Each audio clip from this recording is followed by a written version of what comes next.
ഇനി വളരെ ഇൻട്രസ്റ്റിംഗ് ആയിട്ടുള്ളൊരു സെക്ഷനാണ് how matter change it States. എങ്ങനെയാണ് നമുക്ക് മാറ്ററിനെ ഒരു ഫോമിൽ നിന്ന് മറ്റൊരു ഫോമിലേക്ക് കൺവേർട്ട് ചെയ്യാൻ കഴിയുന്നത്? അതിൽ 2 കേസസ് ആണ്. First one, effect of temperature. Temperature use ചെയ്തിട്ട് നമുക്ക് എങ്ങനെ മാറ്ററിനെ വൺ ഫോമിൽ നിന്ന് അനന്തര ഫോമിലേക്ക് കൺവേർട്ട് ചെയ്യാൻ പറ്റുക നോക്കാം. ഇനി നമ്മളൊരു എക്സാമ്പിൾ കൺസിഡർ ചെയ്യാം. നമ്മൾ ഒരു വെസലിൽ കുറേ ഐസ് പീസസ് എടുത്തിട്ടുണ്ട് വിചാരിക്കുക. അത് നമ്മൾ ഹീറ്റ് ചെയ്യുന്നു. നമ്മൾ ഹീറ്റ് പ്രൊവൈഡ് ചെയ്യാം. ഹീറ്റ് പ്രൊവൈഡ് ചെയ്യുന്ന സമയത്ത് എന്താ സംഭവിക്കുക? ഐസ് എന്ന് പറഞ്ഞാൽ നമുക്കറിയാം സോളിഡാണ് അല്ലേ? ഈ ഹീറ്റ് പ്രൊവൈഡ് ചെയ്യുന്ന സമയത്ത് ഇതിലുള്ള ഐസ് പാർട്ടിക്കിൾസ് മെൽറ്റ് ചെയ്യും അല്ലേ? അവരെന്തായി മാറും? വാട്ടറായി മാറും. അതായത് അത് ലിക്വിഡാണ്. അവർ വാട്ടറായി മാറും. That is a change to liquid state. Further again നമ്മൾ ഹീറ്റ് ചെയ്യുന്നു. എഗെയിൻ നമ്മൾ ഹീറ്റ് പ്രൊവൈഡ് ചെയ്താൽ ഇവർ വീണ്ടും ബോയിൽ ചെയ്യും അല്ലേ? ബോയിൽ ചെയ്തിട്ട് വാട്ടർ വേപ്പർ അല്ലെങ്കിൽ സ്റ്റീമായിട്ട് പുറത്തേക്ക് റിലീസാവും. അപ്പം നമ്മൾ എന്താണ് ഈ എക്സ്പെരിമെൻ്റ് കൊണ്ട് ഉദ്ദേശിക്കുന്നതെന്നൊന്നും കൂടി പറയാം. ഫസ്റ്റ് നമ്മൾ സോളിഡ് ഐസായിരുന്നു എടുത്തത്. അത് ഹീറ്റ് ചെയ്തപ്പോൾ അതിലുള്ള ടെമ്പറേച്ചർ ഇൻക്രീസ് ചെയ്തപ്പോൾ ഹീറ്റ് ചെയ്യുക എന്ന് പറഞ്ഞാൽ ടെമ്പറേച്ചർ ഇൻക്രീസ് ചെയ്യാമെന്നാണല്ലോ. ടെമ്പറേച്ചർ ഇൻക്രീസ് ചെയ്തപ്പോൾ അത് ലിക്വിഡായി മാറി. ഫർദർ എഗെയിൻ നമ്മൾ ടെമ്പറേച്ചർ ഇൻക്രീസ് ചെയ്തു. അപ്പോൾ അതെന്തായി മാറി? വാട്ടർ വേപ്പറായിട്ട് അറ്റ്മോസ്ഫിയറിലേക്ക് പോകുന്നതാണ്. അതാണ് നമ്മൾ ടെമ്പറേച്ചർ ഇൻക്രീസ് ചെയ്യുമ്പോൾ സംഭവിക്കുന്നത്. ടെമ്പറേച്ചർ ഇൻക്രീസ് ചെയ്യുമ്പോൾ സംഭവിക്കുന്ന ചേഞ്ച് എന്തായിരുന്നു? ഇവിടെ സോളിഡ് ലിക്വിഡ് ആവുന്നു. ആ ലിക്വിഡ് പിന്നെ ഗ്യാസായി മാറുന്നു. അതായത് ഇൻക്രീസ് ഇൻ ടെമ്പറേച്ചർ ഇൻക്രീസ് ചെയ്ത് കഴിഞ്ഞാൽ you can change solid to liquid and liquid to gas. Solid നമുക്കറിയാം ഫോഴ്സ് ഓഫ് അട്രാക്ഷൻ സ്ട്രോങ് ആണ്. പാർട്ടിക്കിൾസിൻ്റെ ഉള്ളിലുള്ള ഫോഴ്സ് ഓഫ് അട്രാക്ഷൻ വളരെ സ്ട്രോങ് ആയിരുന്നു. ഹീറ്റ് പ്രൊവൈഡ് ചെയ്യുമ്പോൾ പാർട്ടിക്കിൾസിൻ്റെ കൈനറ്റിക് എനർജി ഇൻക്രീസ് ചെയ്യും. അപ്പോൾ അവരെന്ത് ചെയ്യും? അവർ അവിടെ നിന്ന് വൈബ്രേറ്റ് ചെയ്യാൻ തുടങ്ങും അല്ലേ? അവർക്ക് ഹീറ്റ് കിട്ടി. അപ്പോൾ പെട്ടെന്ന് തന്നെ അവർക്ക് ഈ സ്റ്റേറ്റിൽ നിന്ന് വേറൊരു സ്റ്റേറ്റിലേക്ക് എത്താനുള്ളൊരു ടെൻഡൻസി ഉണ്ടാവും. എന്നാൽ കൈനറ്റിക് എനർജി ഇൻക്രീസ് ചെയ്യും. വൈബ്രേറ്റിംഗ് സ്പീഡ് കൂടും. അപ്പോൾ വൈബ്രേറ്റ് ചെയ്യുമ്പോൾ സ്പീഡ് കൂടുമ്പം അവരെന്ത് ചെയ്യുക? ആ ഫോഴ്സ് ഓഫ് അട്രാക്ഷൻ, ആദ്യം 2 പാർട്ടിക്കിൾസ് തമ്മിലുണ്ടായിരുന്ന ആ ഫോഴ്സ് ഓഫ് അട്രാക്ഷനെ ബ്രേക്ക് ചെയ്യും. എന്നിട്ട് അവർ ഫ്രീലി ആയിട്ട് മൂവ് ചെയ്യാൻ തുടങ്ങും. ഫ്രീ ആയിട്ട് മൂവ് ചെയ്യാന്ന് പറഞ്ഞാൽ സോളിഡിൽ പാർട്ടിക്കിൾസ് ഫ്രീ ആയിട്ട് മൂവ് ചെയ്യുന്ന നെക്സ്റ്റ് സ്റ്റേജാണ് ലിക്വിഡ് എന്ന് പറയുന്ന സ്റ്റേജ്. ലിക്വിഡിലും സെയിം പ്രോസസ്സ് നടക്കും. ഹീറ്റ് നമ്മൾ പ്രൊവൈഡ് ചെയ്യുന്നു. ലിക്വിഡ് സ്റ്റേറ്റിലുള്ള പാർട്ടിക്കിൾസ് വൈബ്രേറ്റ് ചെയ്യാൻ തുടങ്ങും. അവർ കൈനറ്റിക് എനർജി ഇൻക്രീസ് ചെയ്യും. അപ്പോൾ അവരെന്ത് ചെയ്യും? അവരെ നെക്സ്റ്റ് സ്റ്റേജിലേക്ക്, എന്നിട്ട് അവർ കുറച്ചും കൂടി ഫ്രീ ആയിട്ട് മൂവ് ചെയ്യാൻ വേണ്ടിയിട്ട് ഗ്യാഷ്യസ് സ്റ്റേറ്റിലേക്ക് മാറും. ഇവിടെ നമ്മൾ പഠിക്കുന്ന വേറൊരു കാര്യമാണ് മെൽറ്റിംഗ് പോയിൻറ്റും ബോയിലിംഗ് പോയിൻറ്റും. സോളിഡ് ലിക്വിഡായി മാറുന്ന ആ ഒരു പോയിന്റ് അല്ലെങ്കിൽ ആ മിനിമം ടെമ്പറേച്ചറിന് പറയുന്ന പേരാണ് melting point. Solid to liquid, ഇവിടെയുള്ള ടെമ്പറേച്ചർ, മിനിമം ടെമ്പറേച്ചറിന് പറയുന്ന പേരാണ് മെൽറ്റിംഗ് പോയിന്റ്.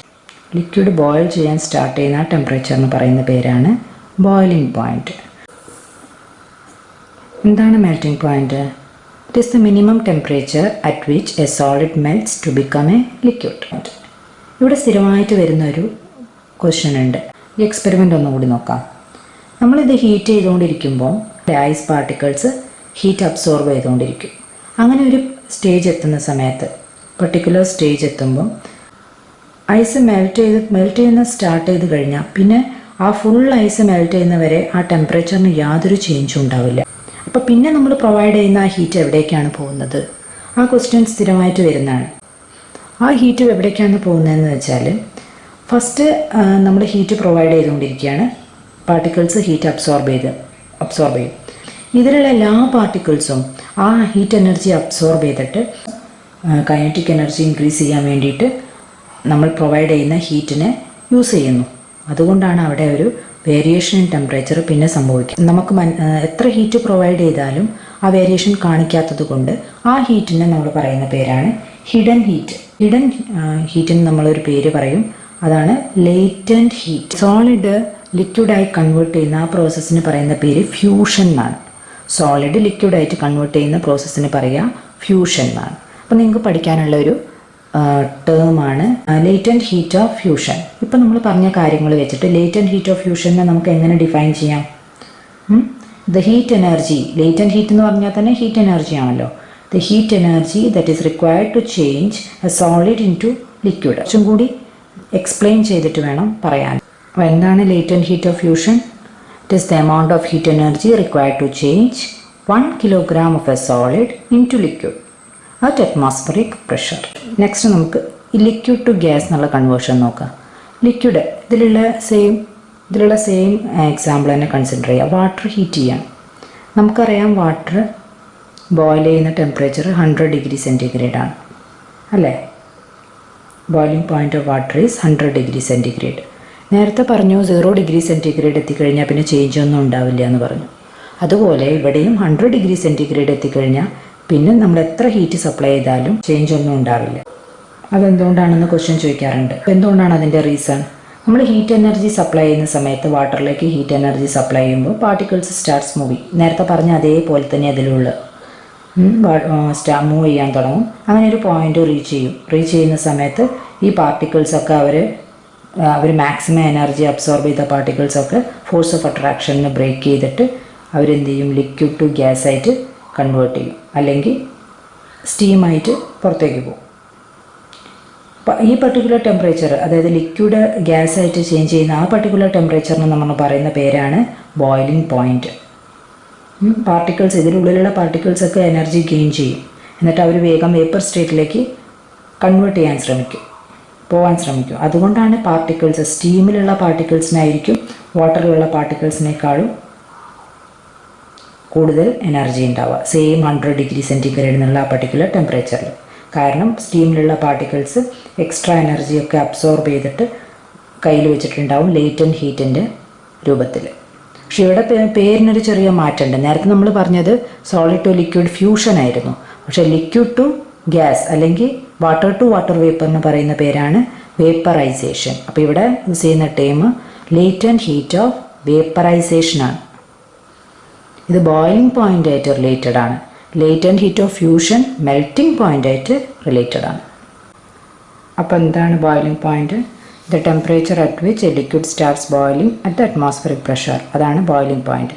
നെക്സ്റ്റ് നമ്മൾ പഠിച്ചത് ലേറ്റൻറ്റ് ഹീറ്റ് ഓഫ് വേപ്പറൈസേഷൻ ആയിരുന്നു. Amount of heat energy that is required to change 1 kilogram of liquid at its boiling point. Temperature increase ചെയ്യുമ്പോൾ നമുക്ക് സോളിഡിനെ ലിക്വിഡ് ആക്കാം, ലിക്വിഡിനെ ഗ്യാസ് ആക്കാം. നെക്സ്റ്റ് ബൈ ഡിക്രീസിങ് ടെമ്പറേച്ചർ എന്താ ചെയ്യുക? ഡിക്രീസിങ് ടെമ്പറേച്ചർ നേരെ ഓപ്പോസിറ്റ് എഫക്റ്റ് ആയിരിക്കും അല്ലേ? നമ്മൾ ടെമ്പറേച്ചർ ഗ്യാസിനെ കണ്ടൻസ് ചെയ്യുമ്പോഴാണ് ലിക്വിഡായി മാറുന്നത്. ലിക്വിഡിനെ വീണ്ടും കണ്ടൻസ് ചെയ്താൽ സോളിഡായി മാറും. അപ്പോൾ നമുക്ക് ബൈ ഇൻക്രീസിങ് ടെമ്പറേച്ചർ സോളിഡ് ലിക്വിഡാവും, ലിക്വിഡ് ഗ്യാസ് ആവും. By decreasing temperature just opposite, gas ലിക്വിഡാവും, ലിക്വിഡ് സോളിഡാവും. ഇതിൽ പഠിക്കുന്ന നെക്സ്റ്റ് കേസ് ഇഫക്റ്റ് ഓഫ് പ്രഷറാണ്. ഇഫക്റ്റ് ഓഫ് പ്രഷർ നേരത്തെ നമ്മൾ പറഞ്ഞിട്ടുണ്ടായിരുന്നു. ഈ ഒരു കേസ് നമ്മൾ പറഞ്ഞിട്ടുണ്ടായിരുന്നല്ലോ. ഒരു ഗ്യാസിൽ പ്രഷർ അപ്ലൈ ചെയ്യണം, അതായത് പ്രഷർ കൂട്ടുന്ന സമയത്ത് ഗ്യാസ് ലിക്വിഡായി മാറും.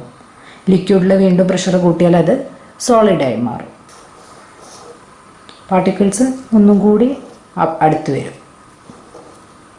ഇങ്ങനെയൊരു സ്റ്റേറ്റ് അറ്റൈൻ ചെയ്യും. ഇത് ഗ്യാസ് ആയിരുന്നു, ഇത് ലിക്വിഡാണ്, ഇത് സോളിഡാണ്. അപ്പോൾ നമ്മളിവിടെ എന്താ ചെയ്യുന്നത്? ഓരോ കേസിലും പ്രഷർ ഇൻക്രീസ് ചെയ്ത് കൊണ്ടുവരികയാണ്. അപ്പോൾ ഇൻക്രീസിങ് പ്രഷർ ഗ്യാസ് ലിക്വിഡാവും, ലിക്വിഡ് സോളിഡാവും. ഇതുപോലെ തന്നെ പ്രഷർ റിലീസ് ചെയ്യാണ്. പ്രഷർ ഡിക്രീസ് ചെയ്യുകയാണെങ്കിൽ സോളിഡിലെ പാർട്ടിക്കിൾസ് ലിക്വിഡാവും, ലിക്വിഡിലെ പാർട്ടിക്കിൾസ് ഗ്യാസ് ആവും. എല്ലാ തരത്തിലും ആവും എന്നല്ല പറയുന്നത്. നമുക്ക് ഒരു കൺവേർഷൻ പോസിബിൾ ആണെങ്കിൽ ഇങ്ങനെ ചെയ്യാം. സോളിഡ് ലിക്വിഡ് ആവുന്നുണ്ടെങ്കിൽ അതിൻ്റെ റീസണാണ് പറഞ്ഞത്. സോളിഡ് ലിക്വിഡ് ആവുന്നില്ലെങ്കിൽ അതിൻ്റെ അർത്ഥം അത് അത്രയും സ്ട്രോങ് ഫോഴ്സ് ഓഫ് അട്രാക്ഷനിൽ ഹെൽഡ് ചെയ്ത് നിൽക്കണം. അതിന് പ്രഷർ റിലീസ് ചെയ്യുമ്പോഴേക്കും അത് ലിക്വിഡോ ഗ്യാസോ ഒന്നും ആവില്ല എന്നുള്ളതാണ്. അല്ലാതെ ഒരു പീസ് ഓഫ് വുഡ് വെച്ചിട്ടൊന്നും ഇത് വെച്ച് കമ്പയർ ചെയ്യരുത്.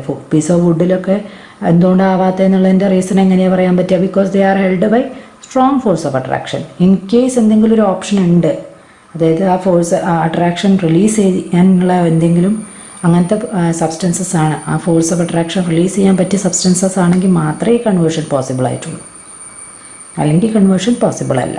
നമുക്കിപ്പോൾ അറിയാലോ, solid carbon dioxide exist ചെയ്യുന്നുണ്ട് പറയുമ്പം എല്ലാ ഗ്യാസസും സോളിഡ് ഫോമിലൊന്നും എക്സിസ്റ്റ് ചെയ്യുന്നില്ല അല്ലേ. അപ്പോൾ ചില എക്സ്പെരിമെൻ്റൽ ഫാക്ടേഴ്സും അതിലുണ്ട്. പിന്നെ ആ സബ്സ്റ്റൻസിൻ്റെ നേച്ചറും ഡിപ്പെൻഡ് ചെയ്യുന്നുണ്ട്. നമുക്ക് പറയാം പ്രഷറും ടെമ്പറേച്ചറും ഇത് 2 ഫാക്ടേഴ്സ് ആണ് ഡിറ്റർമൈൻ ചെയ്യുന്നത് ഒരു സബ്സ്റ്റൻസ് സോളിഡ് ആണോ ലിക്വിഡ് ആണോ ഗ്യാസ് ആണോ എന്നുള്ളത്. അപ്പോൾ ഇന്ന് നമ്മൾ പഠിച്ച കാര്യങ്ങളാണ്. ടെമ്പറേച്ചർ ഇൻക്രീസ് ചെയ്താൽ സോളിഡ് ലിക്വിഡ് ആവും, ലിക്വിഡ് ഗ്യാസ് ആവും. ഡിക്രീസ് ചെയ്താൽ നേരെ ഓപ്പോസിറ്റ് വരും. അതിങ്ങനെ എഴുതിയേ ഉള്ളൂ. നെക്സ്റ്റ്, പ്രഷർ ഇൻക്രീസ് ചെയ്താൽ ഗ്യാസ് ലിക്വിഡ് ആവും, ലിക്വിഡ് സോളിഡ് ആവും. ഡിക്രീസ് ചെയ്താൽ ജസ്റ്റ് ഓപ്പോസിറ്റ്. ക്വസ്റ്റ്യൻസ് വരാറുണ്ട്. How can you liquefy gas എന്ന്. ഒരു ഗ്യാസിനെ എങ്ങനെയാണ് ലിക്വിഫൈ ചെയ്ത് സിലിണ്ടേഴ്സിലാക്കുന്നത്? അപ്പോൾ അതിൻ്റെ ആൻസർ ഗ്യാസിനെ എങ്ങനെയാണ് ലിക്വിഡ് ആക്കുന്നതെന്നാണ് ചോദിച്ചത്. ഇവിടെ ഒരു ഗ്യാസിനെ ലിക്വിഡ് ആക്കുന്നുണ്ട്, അതായത് ഡിക്രീസിങ് ടെമ്പറേച്ചർ. ഇവിടെ അതുപോലെ ഗ്യാസിനെ ലിക്വിഡ് ആക്കുന്നുണ്ട്, ഇൻക്രീസിങ് പ്രഷർ. അപ്പോൾ how can you convert a gas in to liquid? By increasing pressure or decreasing temperature. ഈ സെക്ഷനിലെ ഇമ്പോർട്ടൻ്റ് ആയിട്ടുള്ളൊരു ഭാഗമാണ് how can you liquefy a gas. അതിന് ആൻസറാണ് by increasing pressure or decreasing temperature. ഇതിൻ്റെ ഒരു ലാസ്റ്റ് സെക്ഷനാണ് interconversion of 3 states of matter. കുറേ കാര്യങ്ങൾ നമ്മൾ പറഞ്ഞു, കുറച്ചുകൂടി ബാക്കിയുണ്ട്. കുറച്ച് പുതിയ ടേംസ് ഉണ്ട്. അതിൽ സോളിഡിനെ ലിക്വിഡാക്കി കൺവേർട്ട് ചെയ്യുന്ന, സോളിഡിനെ ലിക്വിഡ് ആക്കുന്ന പ്രോസസ്സിന് പറയുന്ന പേരാണ് ഫ്യൂഷൻ. ലിക്വിഡിനെ ഗ്യാസാക്കി മാറ്റുന്ന പ്രോസസ്സിന് പറയുന്ന പേരാണ് വേപ്പറൈസേഷൻ. ഗ്യാസിനെ സോളിഡാക്കി മാറ്റുന്നതിന് പറയുന്ന പ്രോസസ്സിന് പറയുന്ന പേരാണ് ഡിപ്പോസിഷൻ. ലിക്വിഡിനെ സോളിഡ് ആക്കുന്നതിന് പറയുന്ന പേരാണ് സോളിഡിഫിക്കേഷൻ. സോളിഡിനെ ഗ്യാസ് ആക്കുന്നതിന് അല്ലെങ്കിൽ conversion of solid to gas, ആ പ്രോസസ്സിന് പറയുന്ന പേരാണ് സബ്ലിമേഷൻ. അതുപോലെ ഗ്യാസിനെ ലിക്വിഡ് ആക്കുന്ന പ്രോസസ്സിന് പറയുന്ന പേരാണ് condensation. Conversion of solid to liquid is called fusion. അതിന് നേരെ ഓപ്പോസിറ്റാണ് solidification. Liquid to gas vaporisation, opposite gas to liquid condensation. Gas to solid deposition, solid to gas sublimation.